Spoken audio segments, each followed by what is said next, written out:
हाय, राधे राधे बच्चों। तो पिछली वीडियो हमने अपकलन कंप्लीट कर लिया था उसके अनुप्रयोग सहित। अब नेक्स्ट करते हैं आपका समाकलन। ठीक है, तो देखिए समाकलन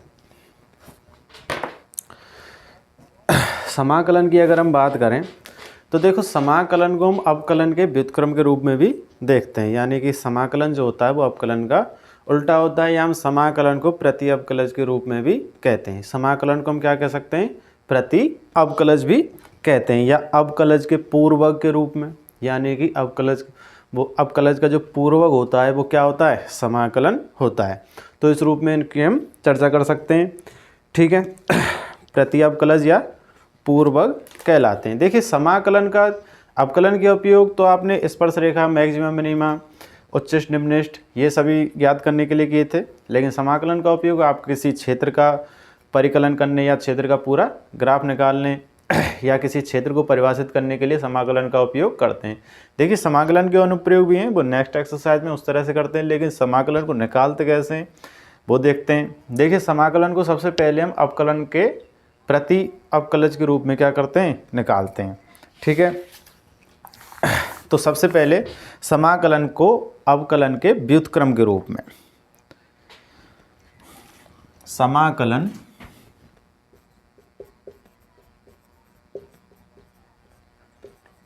अवकलन के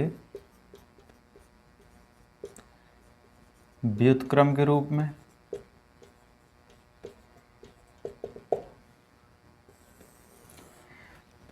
देखिए समाकलन अवकलन के व्युत्क्रम के रूप में कैसे? देखिए जैसे आपने अवकलन पढ़े हैं d/dx sin x। sin x का अवकलन क्या होता है? cos x। d/dx इसमें दिया है x³ तो इसका कितना हो जाएगा? x²। d/dx e⁻x इसका कितना हो जाएगा?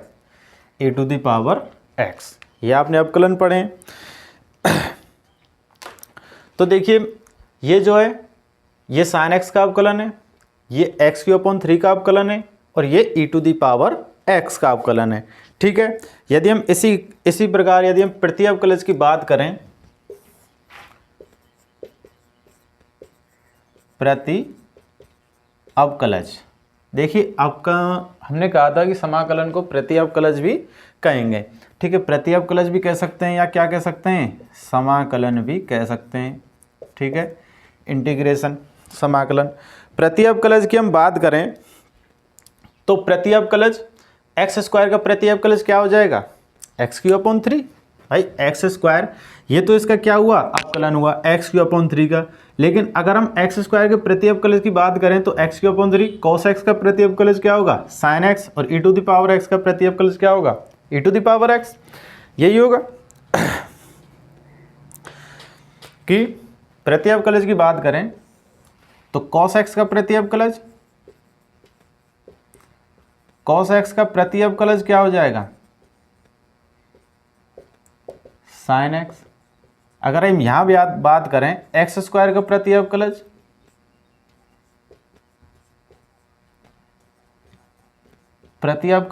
कितना हो जाएगा? x³ e⁻x का प्रति अवकलज,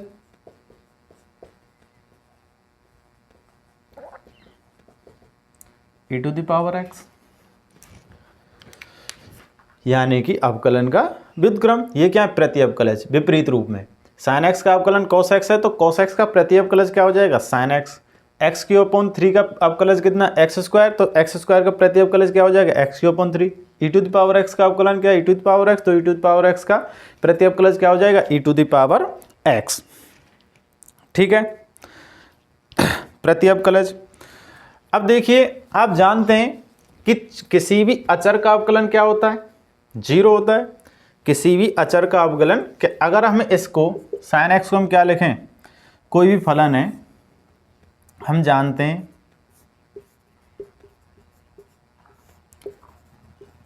अचर का अवकलन, अचर कोई भी c है, अचर क्या है? कोई भी c है, तो अचर का अवकलन क्या होगा? अचर का अवकलन 0 0 होता है। ठीक है, देखिए अगर हम बात करें d/dx sin x प्लस सी, d/dx sin x प्लस सी, इसका अवकलन क्या हो जाएगा? केवल cos x, केवल cos x होगा क्योंकि c का अवकलन क्या हो जाएगा? 0। ठीक है, अगर हम बात करें d/dx x³ प्लस सी, इसका अवकलन सेम x², और d/dx e⁻x प्लस सी, इसका अवकलन भी e⁻x। अब देखिए यहाँ इनके अवकलन भी ये हैं, और यदि प्लस में कोई भी कांस्टेंट है तो उसका अवकलन भी क्या है? सेम है। तो इसका मतलब क्या होगा कि प्रति अवकलज जब भी निकालेंगे तो उसके साथ में कोई एक कांस्टेंट भी होगा, कोई एक क्या होगा? कांस्टेंट भी होगा, जो इसके अलग अलग मानों को अलग अलग रूप में क्या करेगा? परिवर्तित करेगा। क्योंकि भाई यहाँ पे कोई कांस्टेंट 0 भी हो सकता है और कोई और कांस्टेंट भी हो सकता है, ये कोई जरूरी नहीं है। जैसे यदि c कांस्टेंट 0 है तब sin x का अवकलन cos x, लेकिन यदि 0 नहीं है तब भी तो cos x है। यदि हम इसका क्या निकालेंगे? प्रति अवकलन निकालेंगे तो कोई भी अचर संख्या जरूर होगी। ठीक है,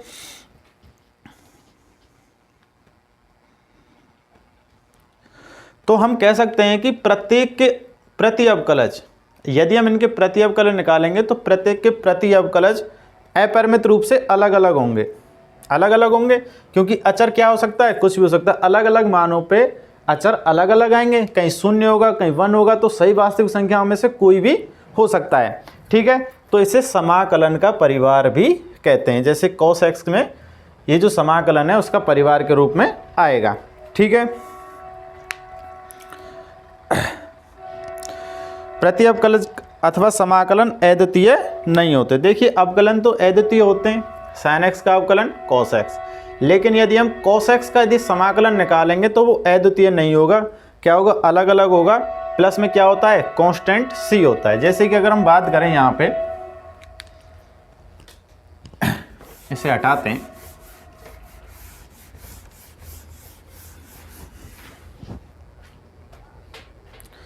यदि हम वापस से इनका प्रति अवकलज निकालें तो cos x का प्रति अवकलज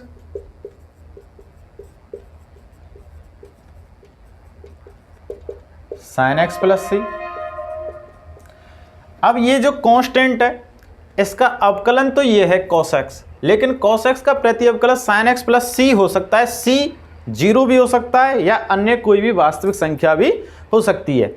ठीक है, तो इस प्रकार हम कह सकते हैं कि cos x का जो इनके जो प्रति अवकलन निकालेंगे, समाकलन निकालेंगे, वो अद्वितीय नहीं होता है। उसमें अलग अलग अचरों पे अलग अलग मान विद्यमान होते हैं। जैसे sin x plus 1, sin x plus 2, sin x plus 0, तो केवल sin x हो जाएगा। तो कांस्टेंट जरूर आता है, क्योंकि अवकलन में जब भी हम निकालते हैं तो cos जो भी कांस्टेंट होता है उसका अवकलन क्या होता है? 0 होता है। लेकिन यदि हम वापस से उसको फिर से समाकलन करेंगे तो कोई ना कोई कांस्टेंट फिर से आएगा। ठीक है, वस्तुतः इन फलनों के प्रत्येक फलन के अपरिमित प्रति अवकलज होते हैं। कितने होंगे? अपरिमित रूप से अनेक प्रति अवकलज विद्यमान होंगे। अपरिमित, देखिए c की जगह कुछ भी हो सकता है, जैसे sin x plus 0, sin x plus 1, sin x plus 2, कुछ भी ले सकते हैं। इन सभी के अवकलन क्या होंगे? cos x होंगे। सभी के अवकलन क्या होंगे? cos x। लेकिन यदि हम cos x का प्रति अवकलन निकालें, या समाकलन भी कह सकते हैं, समाकलन निकालें तो क्या हो सकता है? 0 भी आ सकता है, 1 भी आ सकता है, 2 भी आ सकता है, इनफाइनाइट नंबर कुछ भी आ सकते हैं। ठीक है, तो क्या नहीं होते? परिमित नहीं होते, अपरिमित मान विद्यमान होते हैं। तो किसी फिक्स कंडीशन पे इनका फिक्स मान भी निकालते हैं। देखिए इनको अनिश्चित, इसलिए इनको अनिश्चित समाकलन भी कहते हैं। प्रति अवकलज या समाकलन, प्रति अवकलज या समाकलन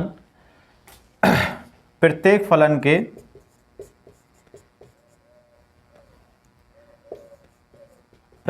फलन के अपरिमित विद्यमान होते हैं।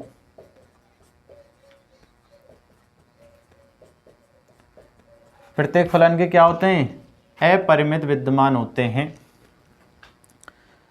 ठीक है, इसलिए इनको क्या कहते हैं, अनिश्चित समाकलन। क्योंकि प्लस में क्या आएगा, कोई ना कोई कांस्टेंट जरूर आएगा, क्योंकि किसी कांस्टेंट का अवकलन क्या होता है, जीरो होता है, लेकिन वापस से यदि समाकलन निकालेंगे तो कोई ना कोई कांस्टेंट आएगा, इसलिए इनको अनिश्चित समाकलन भी कहते हैं। और आपके निश्चित समाकलन भी हैं, वो किसी ना किसी कंडीशन पर निकल के आते हैं कि कोई स्पेसिफिक कंडीशन दी हुई है, उस कंडीशन पे क्या निकालो, समाकलन निकालो, तब वो क्या निकल के आते हैं, निश्चित समाकलन निकल के आते हैं। वो भी हैं आपके इसमें एक्सरसाइज में, वो भी करेंगे। ठीक है, तो इन जो ये जो प्लस में कांस्टेंट निकल के आता है, इनको अनिश्चित समाकलन भी कहते हैं। इसलिए इन्हें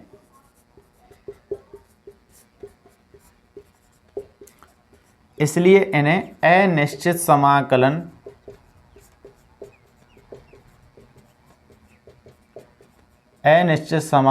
कहा जाता है। अनिश्चित समाकलन कहा जाता है क्योंकि ये जो कांस्टेंट है उसका मान हमें पता नहीं होता, फिक्स नहीं होता है, इन्फिनाइट नंबर विद्यमान होते हैं इसमें, तो इसलिए क्या कहते हैं, अनिश्चित समाकलन कहते हैं। अनिश्चित मान विद्यमान होते हैं। ठीक है, कोई भी स्पेसिफिक कंडीशन पे स्पेसिफिक मान निकल के आते हैं, वो क्या कहलाते हैं, निश्चित समाकलन कहलाते हैं। वो भी आगे हैं। ठीक है,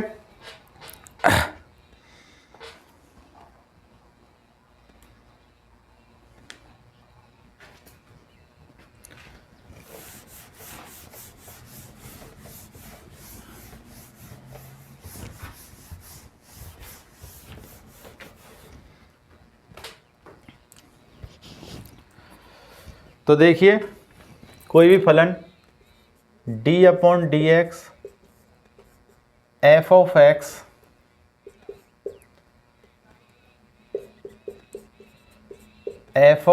प्लस c, इसका यदि हम अवकलन निकालेंगे तो क्या निकल के आएगा, f' भी कर सकते हैं, या हम इसको स्मॉल f से भी क्या कर सकते हैं, रिप्रेजेंट कर सकते हैं। इसका अवकलन है जहां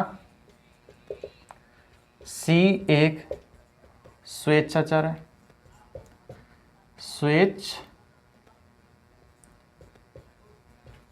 अचर है। c क्या है, स्वेच्छाचार है। ठीक है, ये तो रही अवकलन की बात। तो f(x) का जो प्रति अवकलज होगा, ये प्रति अवकलज के परिवार को शो करता है। ठीक है, अब समाकलन प्रति अवकलज के पूरे परिवार को निरूपित करेगा। तो अनिश्चित समाकलन के, अब देखिए यहां से dx उधर भेजते हैं, यह प्रति अवकलज के पूरे परिवार को, प्रति अवकलज के पूरे परिवार को निरूपित करता है।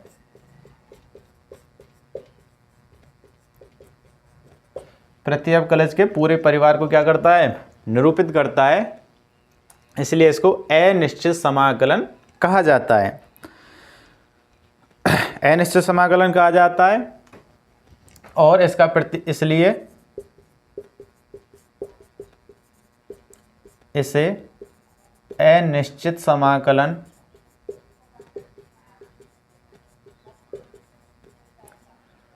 कहा जाता है। इसका प्रतीक चिन्ह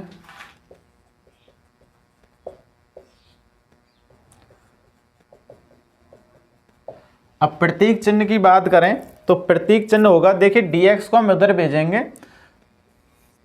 तो d/dx f(x) dx प्रति अवकलज या अनिश्चित समाकलन। तो समाकलन का अर्थ होगा, ये जो समाकलन का चिन्ह है f(x) और dx बराबर होगा f(x) प्लस c।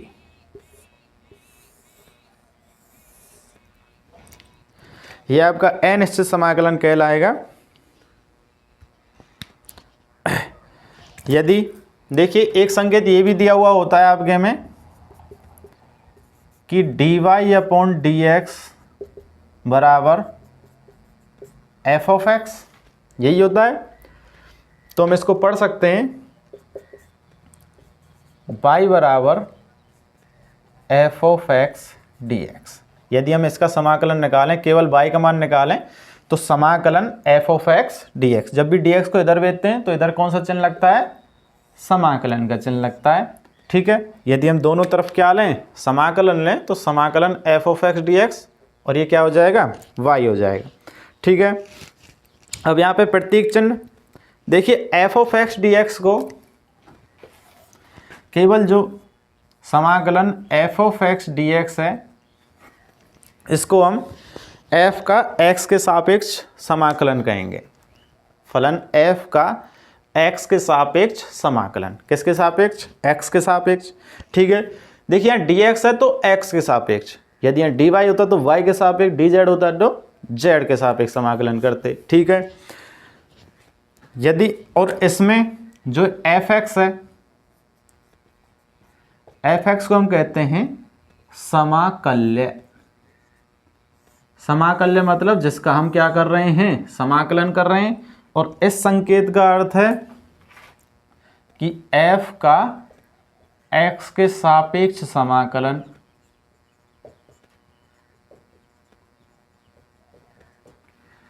f का x के सापेक्ष समाकलन, और जहां fx है वो क्या होगा? समाकल्य होगा।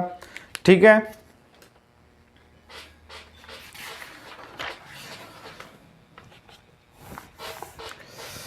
हाँ, इसमें जो x है, x है समाकल्य का चर, समाकलन का चर।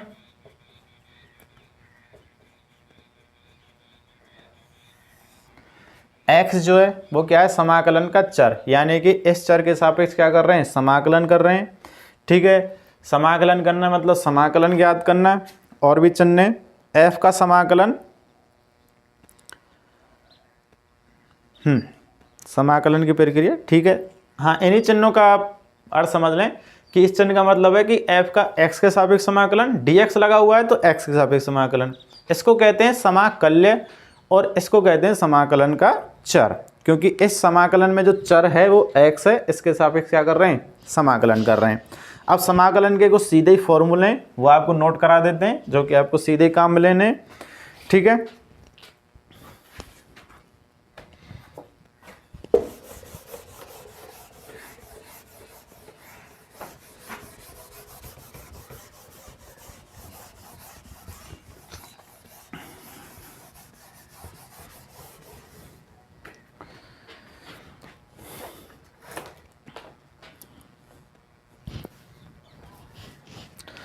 देखिए अवकलन के रूप में भी करा सकते हैं कि अवकलन के रूप में उसका किस प्रकार है और उल्टा समाकलन के रूप में किस प्रकार है। आपकी बुक में भी दिया हुआ है, वहाँ से भी आप नोट कर सकते हैं और यहाँ भी ये लिखा सकते हैं। ठीक है, देखिए अवकलज और समाकलन दोनों के रूप में लिखेंगे। इधर हम अवकलज लिखते हैं और इधर समाकलन। और जो समाकलन के फॉर्मूले हैं वो आपको सीधे याद रखने हैं। ठीक है, कैसे निकल गया है वो आगे कहीं भी प्रूफ करा देंगे। देखिए सबसे पहला है d upon d x x to the power n+1 upon n+1, इसका कितना होगा? x to the power n अवकलन होगा। ठीक है, n+1 आगे -1 तो केवल x to the power n ही बचेगा। तो हम समाकलन की बात करें कि x to the power n of dx, इसका जो समाकलन होता है x to the power n+1 upon n+1 plus c। ठीक है, इस तरह से, जहां n is not equal to -1। Next formula है d अपॉन डी एक्स, कोष्टक है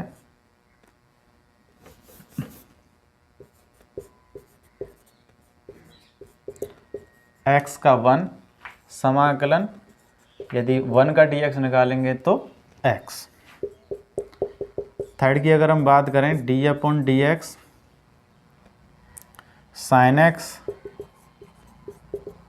x का cos x, तो इधर cos x dx sine x. Fourth की बात करें d upon d x cos x, cos x का माइनस साइन एक्स। तो यदि हम इधर बात करें तो साइन एक्स डी एक्स का माइनस कॉस एक्स। फिफ्थ की बात करें d upon d x tan x, tan x का सेक स्क्वायर एक्स। तो सेक स्क्वायर एक्स का समाकलन टेन एक्स।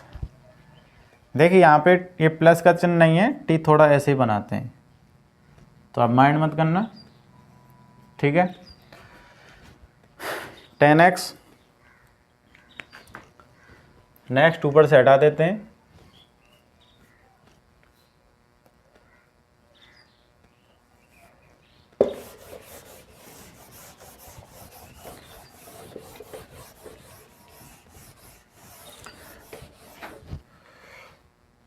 टेन एक्स के बाद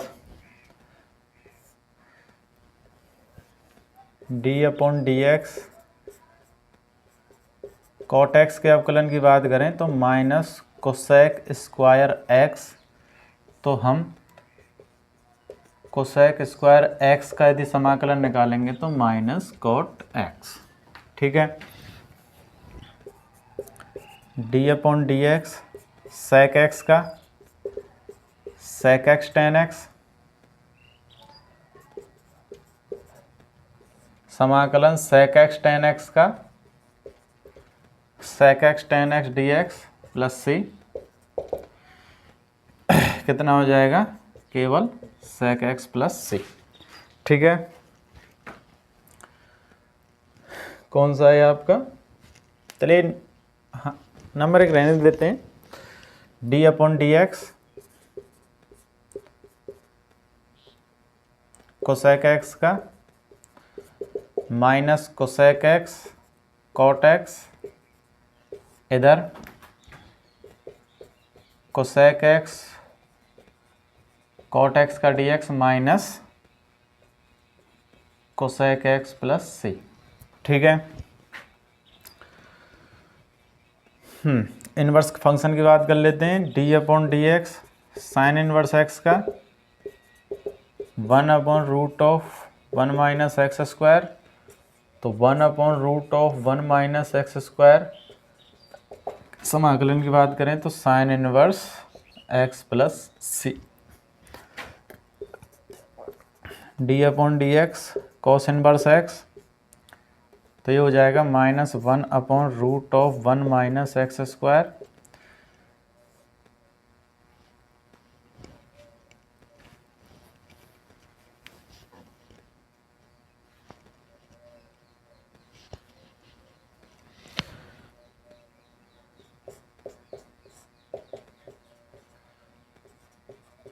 minus cos inverse x plus c, ठीक है। देखिए दोनों तरह से यूज में हो सकता है, माइनस में भी ले सकते हैं और प्लस में भी ले सकते हैं, ठीक है। यहाँ माइनस लगा हुआ है तो कॉस इनवर्स एक्स हो जाएगा और यहाँ प्लस लगा हुआ है तो साइन इनवर्स एक्स के रूप में लेंगे, ठीक है। दो दो के रूप में काम में आते हैं ये।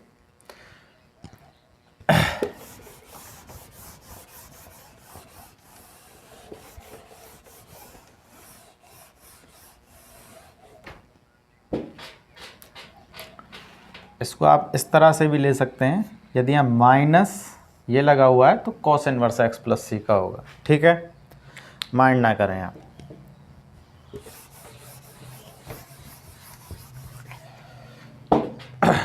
टेन एक्स का डी अपॉन डी एक्स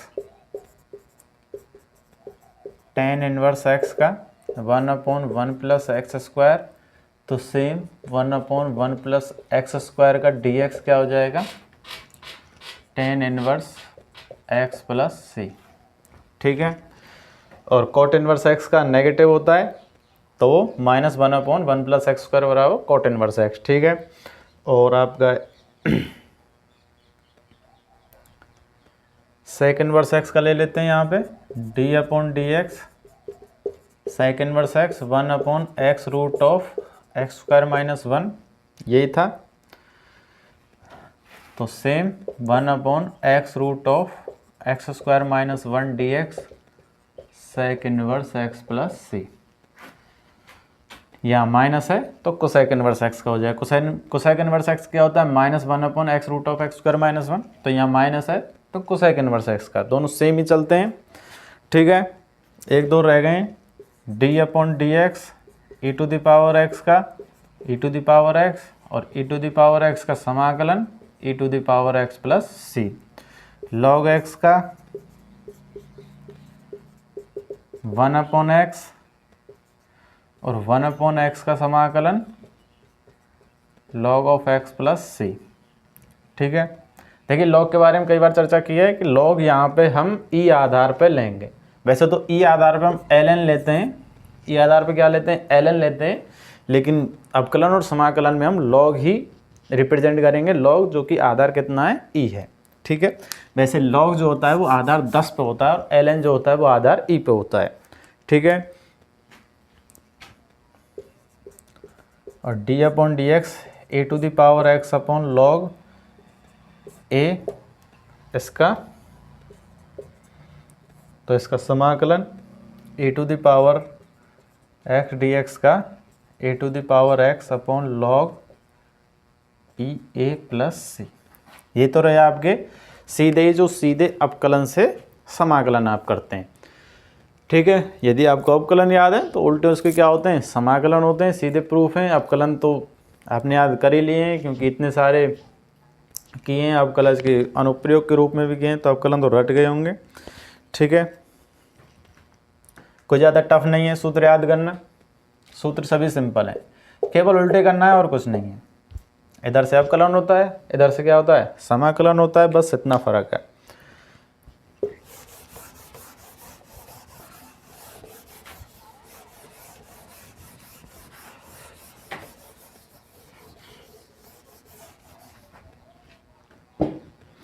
देखिए अनिश्चित समाकलन का ज्यामितीय निरूपण,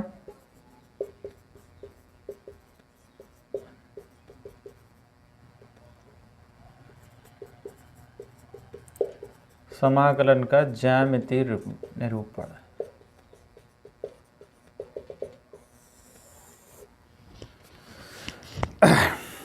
देखिए ज्यामितीय निरूपण, ज्यामिति में समाकलन मतलब एक ही स्पेसिफिक फलन समाकलन के परिवार को निरूपित करता है। तो परिवार को निरूपित कैसे करता है ज्यामिति के रूप में? देखिए उस रूप में देखते हैं, कोई भी अवकलन ले लेते हैं। देखिए f(x) = 2x है, माना f(x) = 2x, तब इसका समाकलन f(x) dx, f(x) dx बराबर कितना हो जाएगा? x² plus c. ठीक है, ये होगा। अब देखिए x² प्लस सी में c के विभिन्न मानों के लिए समाकलन के भिन्न भिन्न मान विद्यमान होंगे।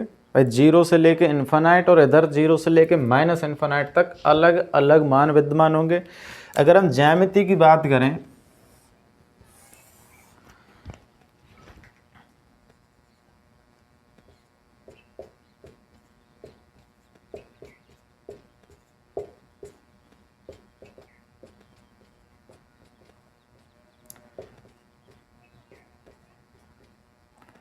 x minus x y minus y. ठीक है, सिंपल है। अब x² का ग्राफ जानते हैं, यदि c = 0 है तब फलन कितना होगा? केवल x² होगा।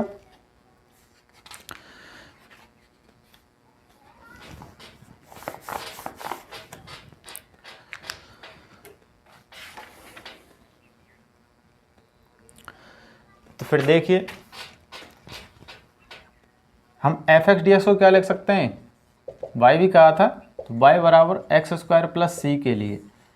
अब देखिए c के अलग अलग मानों के लिए y का अलग अलग फलन विद्यमान होगा। c के अलग अलग मानों के लिए c क्या है? एक स्वेच्छाचर है, और स्वेच्छाचर है तो एक कुछ भी मान ग्रहण कर सकता है। वास्तविक संख्या में कुछ भी मान -इन्फिनाइट से +इन्फिनाइट तक लेकर कोई भी मान ग्रहण कर सकता है, और अलग अलग मानों पे इसके अलग अलग ग्राफ विद्यमान होंगे।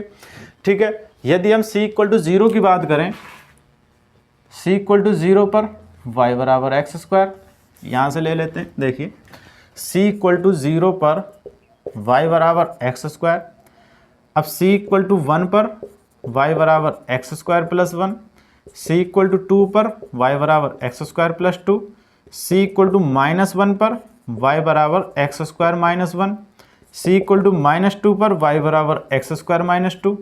अलग अलग मान विद्यमान है, तो ये जो भी मान है अनिश्चित समाकलन के मान है, और अनिश्चित समाकलन किसी भी स्पेसिफिक फलन के क्या करता है, समाकलन के परिवार को निरूपित करता है।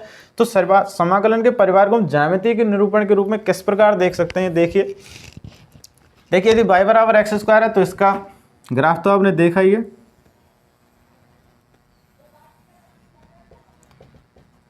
y बराबर एक्स स्क्वायर। लेकिन यदि c का मान अलग है, यानी c का मान कौन सा विद्यमान है, c बराबर 1 पर एक्स स्क्वायर प्लस 1, तब ये क्या मान विद्यमान करेगा,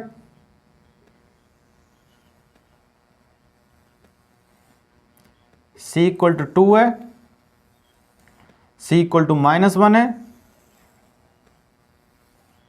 c इक्वल टू -2 है,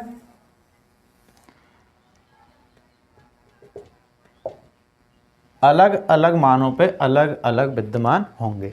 तो बताइए क्या एक परिवार को निरूपित नहीं कर रहा, अलग अलग मान पे अलग अलग विद्यमान है। देखिए यहाँ बात करें तो ये y बराबर एक्स स्क्वायर माइनस 1 का है, ये y बराबर एक्स स्क्वायर माइनस 2 का है, ये y बराबर एक्स स्क्वायर प्लस 1, ये y बराबर एक्स स्क्वायर प्लस 2। जैसे जैसे हम c का मान बढ़ाते जाएंगे इन्फिनिट तक और इधर घटाते जाएंगे माइनस इन्फिनिट तक, अलग अलग c के मानों पे अलग अलग फलन क्या होंगे, विद्यमान होंगे। तो इसलिए कह सकते हैं कि अवकलन तो निश्चित विद्यमान होते हैं, लेकिन समाकलन निश्चित विद्यमान नहीं होते, ये अनिश्चित विद्यमान होते हैं।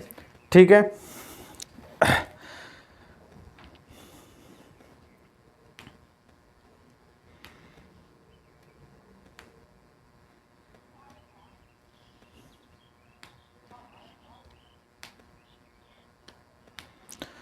अनिश्चित समाकलनों के कुछ गुणधर्म।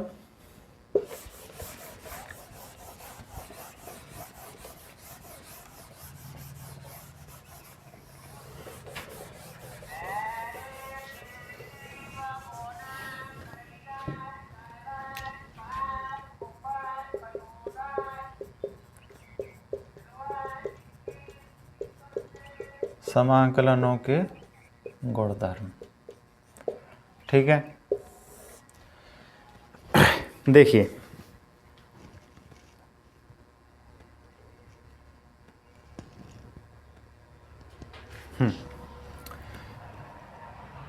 यदि हम किसी भी समाकलन f ऑफ x dx का यदि हम अवकलन करें तो अवकलन से समाकलन हट जाते हैं। अवकलन से क्या हो जाएंगे, समाकलन हट जाते हैं, केवल फलन ही प्राप्त होता है। या फिर हम इसको इस रूप में भी शो कर सकते हैं, यानी कि f डैश x अवकलन हुआ है इसका क्या कर रहे हैं, समाकलन कर रहे हैं, तो वापस से वही फलन प्राप्त होगा। ठीक है, यदि हम किसी भी अवकलन और समाकलन दोनों चिन्ह साथ में है तो अवकलन से समाकलन का चिन्ह या समाकलन से अवकलन का चिन्ह हट जाता है, तो केवल सिंपल फलन ही प्राप्त होता है। ठीक है,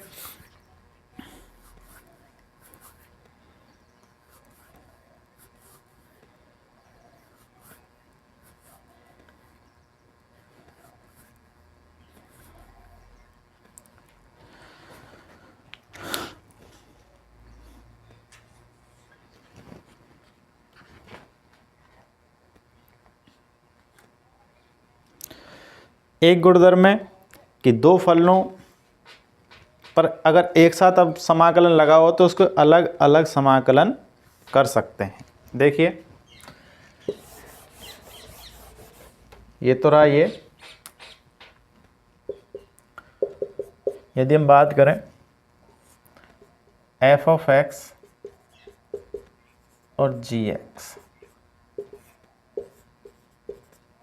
दो फलनों पे यदि समाकलन लगा हुआ है तो हम इसे समाकलन ऑफ छोटा f ले लेते हैं, f ऑफ x dx। ठीक है, f of x dx plus g of x dx भी लिख सकते हैं। और इन दोनों का कॉमन कांस्टेंट एक ही होगा। ठीक है, अलग अलग नहीं कर सकते कि इसका कांस्टेंट अलग करें और इसका कांस्टेंट अलग करें, कॉमन कांस्टेंट एक ही होगा। ठीक है, यदि एक और है k of f of x dx, कोई भी अचर लगा हुआ है तो उस अचर को बाहर ले सकते हैं समाकलन से, जैसे अवकलन में करते हैं सेम इसमें भी कर सकते हैं।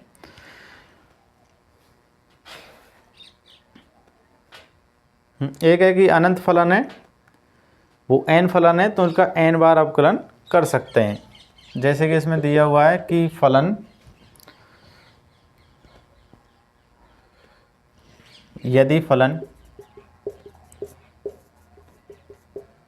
f1 f2 fn तथा उनके k1 k2 तथा k1 k2 kn के लिए समाकलन of k1 f1 plus k2 f2 x dot dot dot kn fn of x, इसका ऑल ओवर dx लगाओ तो इसके अलग अलग कर सकते हैं, k1 f1 f of x dx, k2 f2 dx, k3 f3 of dx dot dot dot kn fn of. ठीक है, और इन सभी का कॉमन कांस्टेंट केवल एक ही होगा c, अलग अलग नहीं करेंगे। ठीक है,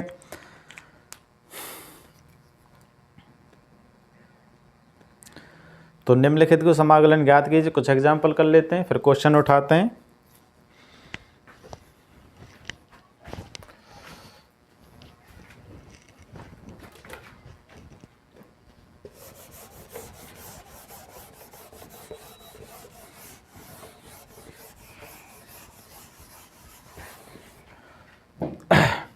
देखिए एग्जाम्पल्स दिए हुए कुछ।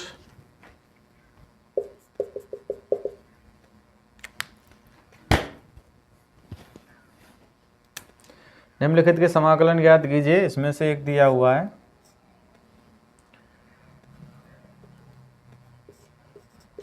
x³ - 1 upon x² dx। देखिए समाकलन करें तो पहले इसे सॉल्व कर लेते हैं। इसको लिख सकते हैं x³ upon x² minus 1 upon x² dx। ठीक है, इसका यदि हम भाग लगाएंगे तो ये हो जाएगा केवल x minus 1 upon x² dx। तो इसको अलग अलग फलनों के रूप में भी व्यक्त कर सकते हैं, तो f of x dx minus 1 upon x² dx। देखिए 1 अपॉन x² को हम लिख सकते हैं x की घात -2 dx। कोई प्रॉब्लम यहाँ तक कुछ नहीं है। इसका हो जाएगा सिंपल सूत्र है x टू द पावर और minus x to the power -2 + 1 upon -2 + 1 plus c। हो गया अवकलन, ये हो गया x² अपॉन 2। यहाँ बच गया -1 तो माइनस से माइनस प्लस, और यहाँ बच गया केवल x की घात -1 तो इसको लिख सकते हैं 1 अपॉन x प्लस c। ठीक है, सिंपल फॉर्मूले हैं, सिंपल है सब कुछ, ज़्यादा टफ नहीं है। एक और कर लेते हैं फिर सीधे ही क्वेश्चन करेंगे, ज़्यादा टफ नहीं है एग्जाम्पल्स भी।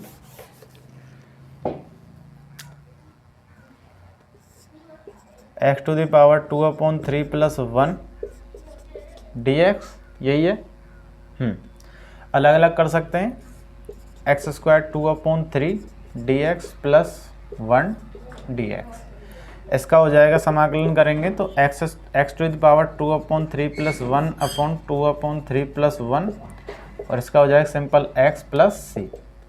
क्या हो जाएगा x to the power 5 upon 3, और यहाँ 5 अपॉन 3 होगा, चलिए लिख देते हैं, प्लस c देखिए ऊपर चला जाएगा तो 3/5 x to the power 5/3 plus c plus x plus C.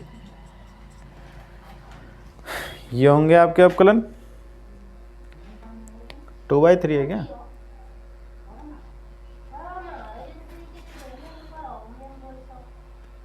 Three upon 5 ठीक है।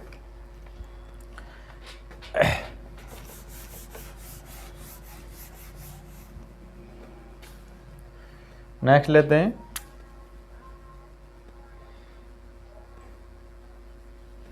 चलिए एक्सरसाइज के क्वेश्चन ही ले लेते हैं, इसमें ज़्यादा इतने ज़्यादा टफ है भी नहीं।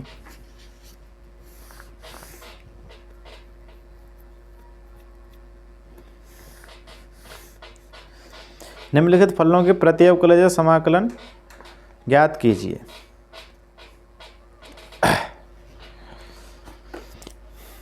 ठीक है, एक्सरसाइज क्वेश्चनों को नेक्स्ट वीडियो में लेते हैं। ठीक है, तो हमारे चैनल को लाइक करें, शेयर करें, सब्सक्राइब करें, कमेंट करें। राधे राधे बच्चों।